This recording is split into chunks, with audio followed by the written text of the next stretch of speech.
Aminoglycosides, ठीक है।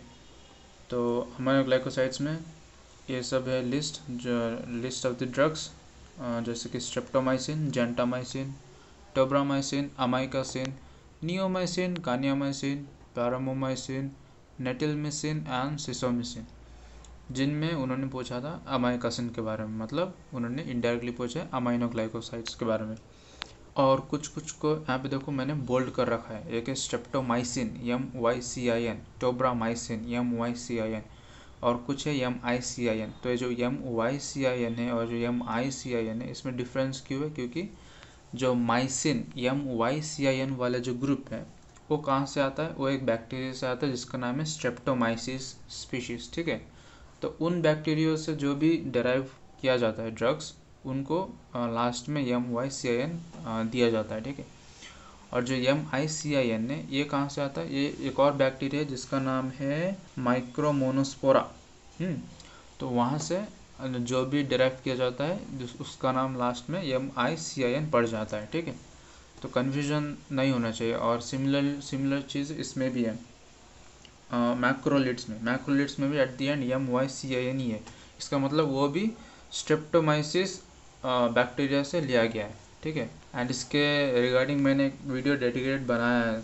तो let's move on. Aminoglycosides include ये सब, ठीक है। उसके बाद वो कभी कभी पूछता है कि कुछ कॉमन प्रॉपर्टीज़ जो है अमाइनोग्लाइकोसाइड्स उसके बारे में लिखो।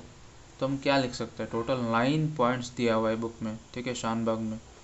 So they contain 2 or more amino sugars attached by the glycosidic linkage to a hexose ring, इसलिए अमाइनोग्लाइकोसाइड मतलब ग्लाइकोसिडिक लिंकेज है एंड अमाइनो शुगर है, ठीक है। तो ग्लूकोज का यहाँ पे एक रिंग है, hexose, not necessarily glucose, hexose ring है, ठीक है। तो हेक्सोस रिंग के साथ अमाइनो शुगर अटैच्ड है बाय ग्लाइकोसिडिक लिंक, ठीक है। They are highly polar compound, hence poorly absorb from the GI tract. तो कोई भी मेम्ब्रेन को पास होने के लिए चाहिए हमको आइदर लिपिड प्रॉपर्टी, ठीक है, जो कि नॉन पोलर होगा, लेकिन ये हाईली पोलर कंपाउंड है जिसकी वजह से GI ट्रैक्ट में ऑब्जर्व नहीं होता है, इसलिए उसको पैरेंटल रूट में दिया जाता है फॉर द सिस्टमिक इफेक्ट्स, ठीक है। तो मतलब पोरली ऑब्जर्व्ड है, ठीक है, उतना इफेक्टिव है नहीं।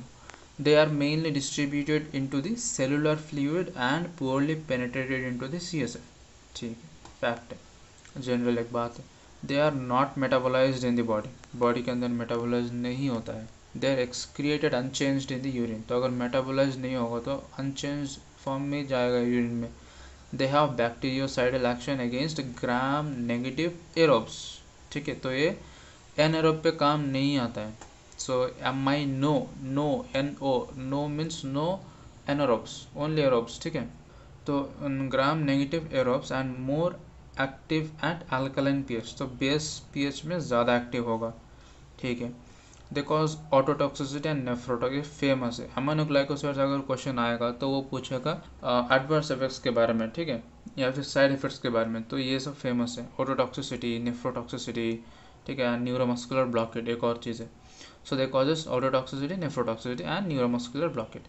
They exhibit partial cross resistance among them. Transport of aminoglycosides into the bacterial cell requires oxygen. इसीलिए तो एरोब पे है ना, इसीलिए उसने बोला है कि एरोबिक कहाँ पे गया हो, हाँ एरोबिक्स में ही काम आता है वो, ठीक है। तो they require oxygen for the transport of the aminoglycosides into the bacterial cell, hence anaerobes are resistant to aminoglycosides. Done. तो कितने पॉइंट्स टोटल? 9। क्या क्या एक शॉर्ट में जल्दी फटाफट। So 2 amino sugars attached to the hexose ring by glycosidic linkage. They are highly polar and poorly absorbed by the GIT, hence administered parenteral route. They are mainly distributed into the extracellular fluid and CSF में poorly penetrate करता है। They are not metabolized, they are excreted unchanged in the urine, they have bactericidal against the aerobes and they are more active at the alkaline pH. They cause ototoxicity, nephrotoxicity, neuromuscular blockade. They exhibit partial cross resistance among them and transport of aminoglycosides into the bacterial cell require oxygen, hence anaerobes are raised into the aminoglycosides. Mechanism of action. तो aminoglycosides are bactericidal agents, पिछले slide में भी 2-3 बार बोल चुका है already, जो क्या करता है प्रोटीन सिंथेसिस को इनहिबिट करता है, ठीक है। मेनली कौन सा? जो 30S राइबोसोमल यूनिट है। तो एक राइबोसोम है, उसमें होता है एक 50S राइबोसोम, एक होता है 30S ribosome. If I talk about the bacterias, the prokaryotic agents, ठीक है। तो एक फेमस निमोनिक है, अगर कन्फ्यूज़न होता है तुमको कि कौन सा 50 पे एक्ट करता है, कौन सा 30 पे एक्ट करता है, तो the mnemonic is buy at 30 sell at 50। So at 30 का AT का अमाइनो ग्लाइकोसाइड्स एंड टेट्रासाइक्लिन जो कि 30S पे काम करेगा, 30S को बाइंड करेगा, ब्लॉक करेगा। और दूसरा जो CELL है जिसमें आ जाएगा क्लोराम्फेनिकोल, ठीक है, जो ग्रे बेबी सिंड्रोम करता है, एरिथ्रोमाइसिन, मैक्रोलिड है, ठीक है, लिनेजोलाइड एंड क्लिंडामाइसिन। तो CELL chloramphenicol, erythromycin, linezolid and clindamycin, they bind to the 50S ribosome unit. Done. तो इसको याद करो ताकि कंफ्यूजन ना हो। तो क्या हो रहा है यहाँ पे, entry of the amino glycosides into the bacterial cell, जिसके लिए चाहिए मुझे ऑक्सीजन, इसलिए एरोब पे ही काम करता है, एनारोब पे काम नहीं करता है unfortunately. So bind to the 30S ribosomal unit, 30S ribosomal unit, ठीक है, बाइंड कर गया। तो अगर राइबोसोमल यूनिट को बाइंड कर रहा है तो एट द एंड कहीं ना कहीं प्रोटीन सिंथेसिस में बाधा डाल रहा है ना, टांग अड़ा रहा है प्रोटीन सिंथेसिस में। So inhibits initiation of the protein synthesis. एक तो ये करता है, इनिशिएशन को इनिबिट करता है, दूसरा मिसरीडिंग ऑफ द कोडॉन करता है, ठीक है। अगर कोडॉन मिसरीड होगा तो अजीबोगरीब प्रोटीन बनने लगेगा, ठीक है, जिसका कोई काम नहीं है। Then premature termination of the protein synthesis, protein synthesis के पूरा होने से पहले टर्मिनेशन हो गया चेन का, या फिर insertion of the wrong amino acid into the growing, मतलब 30S राइबोसोमल यूनिट को दारू पिलाया गया है, ठीक है, दारू पिलाने के बाद या तो मिसरीड कर रहा है, या फिर premature termination of the protein synthesis, या फिर रॉन्ग अमीनो एसिड डाल दे रहा है, ठीक है, पूरा टल्ली हो चुका है कौन, 30S ribosomal unit. Formation of the defective protein, जिसकी वजह से डिफेक्टिव प्रोटीन बन रहा है, जिसका कोई काम होता नहीं है, ठीक है। अगर प्रॉपर प्रोटीन बन रहा है, प्रॉपर फोल्डिंग हो रहा है, तभी उसका काम आता है, वरना नहीं। तो incorporation of the defective protein into the bacterial cell membrane, तो बैक्टीरियल सेल मेम्ब्रेन में अगर प्रॉपर प्रोटीन्स नहीं आएगा, डिफेक्टिव प्रोटीन होगा तो वीक होगा ना cell membrane. Altered permeability and disruption of the cell membrane, bactericidal effect. Done. तो बैक्टीरिया को मार देता है। अगर एक बार उसका सेल मेम्ब्रेन बिगड़ गया तो फिर ऑस्मोटिक लाइसिस वगैरह पता नहीं कुछ तो होगा, ठीक है।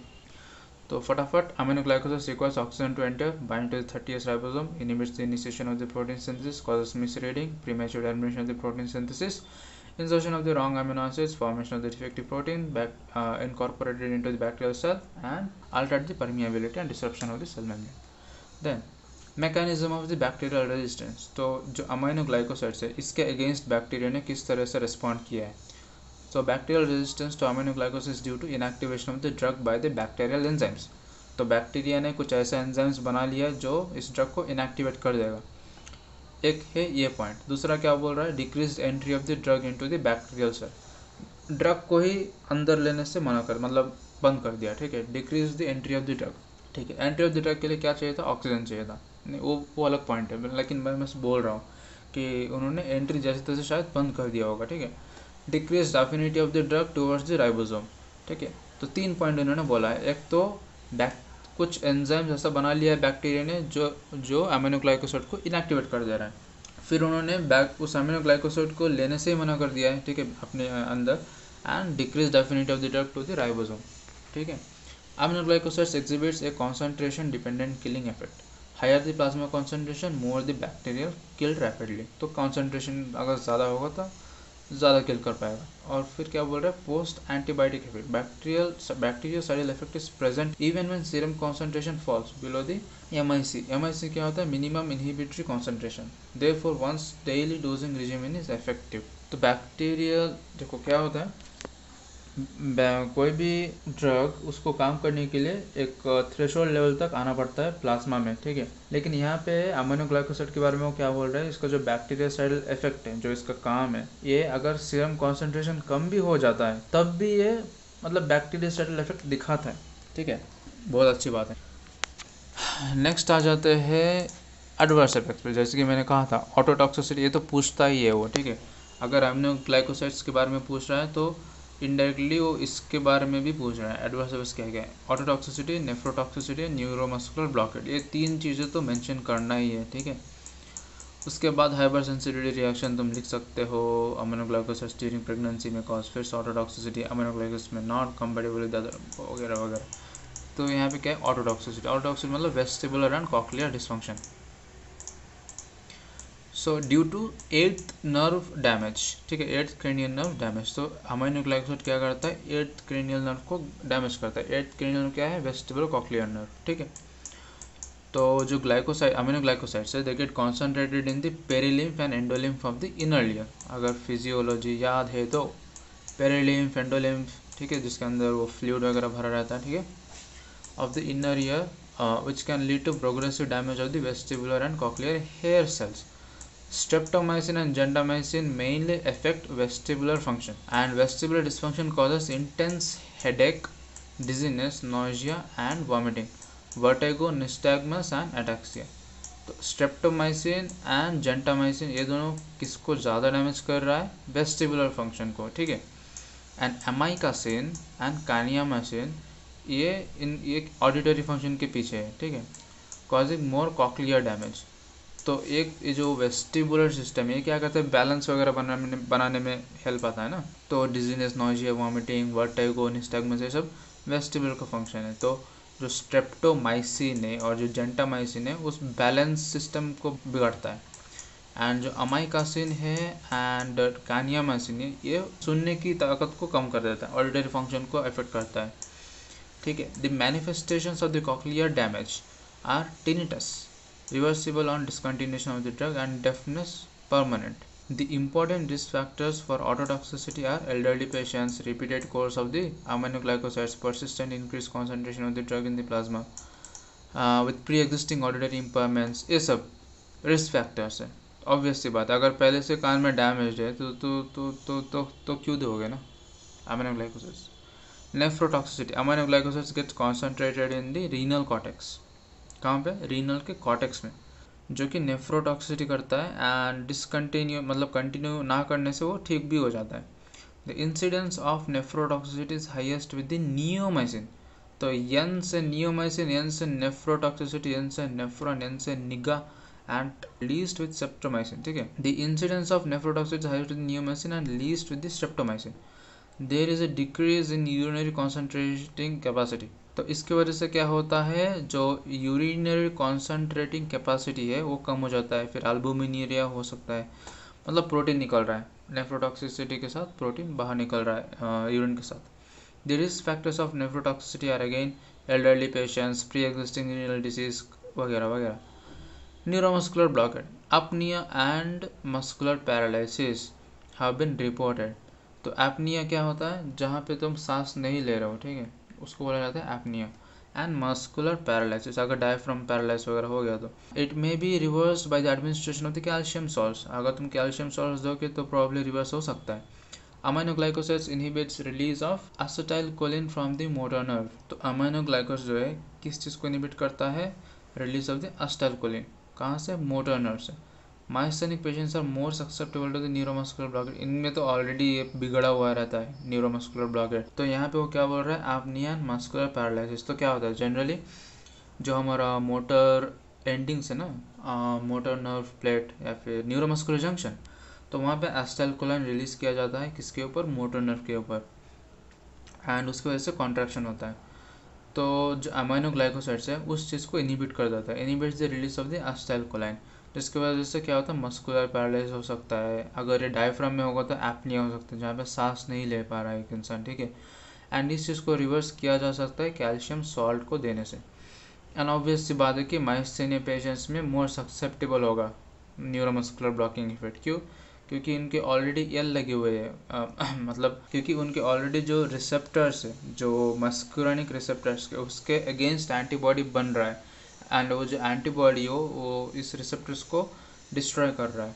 इसका मतलब ऑलरेडी अगर रिसेप्टर से कम होगा, उसके ऊपर अगर एसिटाइलकोलिन कम होगा तो बहुत ज़्यादा प्रॉब्लम होगा, राइट। तो इसीलिए neuromuscular blockade is more susceptible in myasthenic patients. फिर हाइपर सेंसिटिविटी रिएक्शन, ये कोई बड़ी बात है नहीं, लगभग हर ड्रग करता है ये। Skin rash, itching, drug fever, and हम लोग ये प्रेगनेंसी में मत दो भाई, ototoxicity in fetus, aminoglycoside not compatible with वगैरह वगैरह जो भी। Therapeutic uses of the gentamicin and other aminoglycosides. Aminoglycoside gentamicin is most commonly used because it is cheap and effective against most of the aerobic gram negative bacilli. कौन सा aerobic? क्यों? Oxygen चाहिए होता है, कहाँ पे? उसके एंट्री के लिए, ठीक है। तो urinary tract infection with pyelonephritis, pneumonia, meningitis, osteomyelitis, septicaemia, peritonitis, infected burns, due to Pseudomonas, Klebsiella, E coli, Proteus. तो इन सब की वजह से जो भी होता है, UTI, pneumonia, meningitis, osteomyelitis, septicaemia, peritonitis, infected burns. Detail में जाते हैं तो gentamicin, tobramycin, amikacin, netilmicin are effective against Pseudomonas aeruginosa. Amikacin and netilmicin are used in the treatment of the nosocomial infection. ठीक है, तो ये सब लिखना है कि स्यूडोमोनास एरिगोनोसा को मारता है, नोसोकोमियल इन्फेक्शन में काम आता है, बैक्टीरियल एंडोकार्डाइटिस में काम आता है जो कि स्ट्रेप्टोकोकस विरिडेंस में की वजह से होता है, एंटेरोकोकस की वजह से होता है। ठीक है, तो penicillin G plus gentamicin streptococcal viridans, ampicillin plus gentamicin Enterococcus, vancomycin, gentamicin, Enterococcus. ठीक है, फिर टीबी में भी काम आता है, streptomycin, kanamycin and amikacin used in the treatment of the TB, जो कि तुम्हारा second line of the drugs में आ जाएगा। नहीं, स्ट्रेप्टोमाइसिन फर्स्ट लाइन में ही आता है ना, फर्स्ट लाइन में आता है। Other drugs negative, other gram negative infection में प्लेग, ब्रुसेलोसिस, टुलरेमिया। टुलरेमिया वो क्या होता है, रैबिट फीवर होता है ना। तो प्लेग, ठीक है, brucellosis, tularaemia and skin eye and ear infection में भी काम आता है। ठीक है, तो ये ब्रीफली अबाउट दी। हाँ, क्वेश्चन में पूछा गया था अमाइक एसिड के बारे में, जो कि लिटरली 2 सेंटेंस में ख़त्म कर दिया है बुक में। Among the aminoglycosides it has the broadest spectrum of the activity. ठीक है, broadest, it is resistant to aminoglycoside inactivation के अनुसार। वाह, पावरफुल है भाई। तो एक तो ब्रॉडर स्पेक्ट्रम है, उसके बाद रेजिस्टेंट है किससे, अमाइनोग्लाइकोसाइड इनएक्टिवेटिंग एंजाइम्स से रेजिस्टेंट है, and it is useful for the treatment of the nosocomial gram negative infections and tuberculosis.